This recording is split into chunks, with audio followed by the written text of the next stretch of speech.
ഞാൻ കുറേ അധികം യൂട്യൂബ് വീഡിയോസിലൊക്കെ കണ്ടിട്ടുണ്ട് ഇങ്ങനെ ചെയ്ത് കഴിഞ്ഞാൽ അത് സിമ്പിൾ ആണെന്നൊക്കെ പറഞ്ഞിട്ട്. എന്തായാലും അതിന്റെ സത്യാവസ്ഥ എത്രമാത്രം ഉണ്ടെന്ന് അറിയാനായിട്ട് ഞാൻ ചെറിയൊരു പരീക്ഷ നടത്തിയിട്ടുണ്ടായിരുന്നു. സംഭവം ചെയ്തു വെച്ചിട്ട് എന്തായാലും 1 വർഷം വരും. നമുക്ക് എന്തായാലും അതിന്റെ റിസൾട്ട് എന്താണെന്ന് നോക്കാം. ഒരു കാലിച്ചട്ടിയും ചെറിയൊരു പൈപ്പ് ഉണ്ടെങ്കിൽ 3 മാസം കൊണ്ടൊക്കെ തേനീച്ച പിടിച്ചെടുക്കാന്ന് പറഞ്ഞിട്ടുള്ള കുറേ വീഡിയോ ഞാൻ കണ്ടിട്ടുണ്ട്. അതുകൊണ്ട് തന്നെ ഞാൻ 2 ഇടത്താണ് ഇങ്ങനത്തെ കൂട് സെറ്റാക്കിയത്. അതിൽ ഒന്നാമത്തെ കൂടാണ് ഇത്. ഞാൻ ഇത് സെറ്റാക്കിയ സമയത്ത് ഇതൊക്കെ അത്യാവശ്യം നല്ല സ്ട്രോങ് ആയിട്ടുള്ള കോളനി ആയിരുന്നു കേട്ടോ. എന്തായാലും ഇതിൽ ചെറിയ രീതിയിൽ മാറ്റം ഉണ്ടെന്ന് എനിക്ക് മനസ്സിലായി. കാരണം എന്ന് വെച്ച് കഴിഞ്ഞാൽ അത് എടുത്തപ്പോൾ കുറച്ച് വെയിറ്റ് ഉണ്ട്. സൈഡൊക്കെ ഒരു രക്ഷയില്ലാത്ത നല്ല ഹെവി ആയിട്ടാണ് കേട്ടോ സീൽ ചെയ്ത് വെച്ചിട്ടുള്ളത്. ഞാൻ അത്ര സിമ്പിൾ ആയിട്ടല്ല കേട്ടോ ഇത് വലിച്ചിളക്കണം. എന്ന് വെച്ചാൽ അത്യാവശ്യം ബലം കൊടുക്കുന്നുണ്ട്. നമ്മൾ വെച്ച ഈ കൂടി ഏതാണ്ട് 50% വിജയിച്ചു എന്ന് തന്നെ പറയാം. നമ്മുടെ ചട്ടിക്കകത്ത് തേനൊക്കെ വെച്ച് തുടങ്ങിയിട്ടുണ്ട്. പക്ഷെ തേൻ വെച്ചതുകൊണ്ട് മാത്രം ഈ കൂട് ഒരിക്കലും വിജയിക്കില്ല. ഈ കൂട്ടിലെ റാണി ഇപ്പോഴും ബേസ്മെന്റിന്റെ അകത്താണുള്ളത്. അത് പറയാൻ കാരണം എന്ന് വെച്ച് കഴിഞ്ഞാൽ ആ തേനീച്ച കൂട്ടിലെ മുട്ടകൾ ഇടുന്നത് മുഴുവനായിട്ട് ആ റാണിയാണ്. അതുകൊണ്ട് തന്നെ നമ്മളെ കൂട് 100% വിജയിക്കണമെങ്കിൽ ആ ബേസ്മെന്റിന്റെ അകത്ത് നിന്ന് റാണി നമ്മുടെ ചട്ടിയിൽ വന്ന് മുട്ടയിടണം. നമ്മളെ ഈ കൂട്ടിലുള്ള ഈച്ചകളൊക്കെ നമ്മളെ നല്ലപോലെ ഡിസ്റ്റർബ് ചെയ്യണുണ്ട് കേട്ടോ. അവരെ സുരക്ഷയ്ക്ക് നമ്മളെ സുരക്ഷയ്ക്ക് വേണ്ടിയാണ് കേട്ടോ നമ്മൾ പെട്ടെന്ന് കൂട് അടച്ചു വെച്ചത്. യവന്മാർ എന്തായാലും നല്ല സെറ്റ് ടീമാണെന്ന് തോന്നുന്നു കേട്ടോ. യവന്മാർ അത് ഓട്ടിച്ചിട്ടാണ് നമ്മൾ അറഞ്ചം പറഞ്ഞ പണി അടിക്കുന്നത്. പിന്നെ യവന്മാരെ പേടിച്ചിട്ടൊന്നുമല്ല. നമ്മൾ ഇത്രയും കഷ്ടപ്പെട്ട് കൂടൊക്കെ സെറ്റാക്കിയിട്ട് അവന്മാരെ ഫ്രണ്ടിൽ പോയി നെഞ്ചി പിരിച്ച് നിന്ന് കഴിഞ്ഞാൽ അവന്മാർ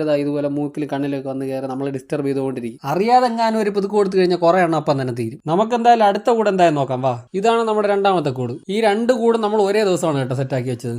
ആദ്യത്തെ കൂട് 50% സെറ്റായി. പക്ഷേ ഈ കൂടിലുള്ളവന്മാർ നമ്മളെ വേഷ തേച്ചൊട്ടിച്ച്. ഇതിലാകപ്പാടാതെ ഈ കാണുന്ന പൂമ്പൊടി മാത്രമേ വെച്ചിട്ടുള്ളൂ കേട്ടോ. നമ്മുടെ ഈ ചട്ടിയിൽ പൂമ്പൊടി വെച്ചതുകൊണ്ട് തന്നെ ഈ കൂട് എന്തായാലും സെറ്റായി വരും എന്നുള്ള കാര്യത്തിൽ ഗ്യാരണ്ടിയാണ്. പക്ഷെ കുറച്ച് ടൈം എടുക്കും. ഈ കൂടിൽ ഇത്രയും ചെറിയ അപ്ഡേറ്റ് വരാൻ തന്നെ ഏതാണ്ട് 1 വർഷം എടുത്തു. അതിനർത്ഥം എന്ന് വെച്ച് കഴിഞ്ഞാൽ ഈ 1 വർഷം ഈ ചട്ടി വെറും അതിന്റെ കൂട്ടിലേക്ക് പോകാനുള്ള ഒരു വഴി മാത്രമായിട്ടാണ് അത് കണ്ടുകൊണ്ടിരുന്നത്. നമുക്ക് എന്തായാലും വേറെ തിടുക്കൊന്നുമില്ല. എന്തായാലും പയ്യായാലും സെറ്റായി വന്നാൽ മതി. നമ്മുടെ ഈ കുട്ടി വീഡിയോ ഇഷ്ടപ്പെട്ട ചെറിയൊരു സപ്പോർട്ട് കൂടെ ചെയ്തിരിക്കണം കേട്ടോ.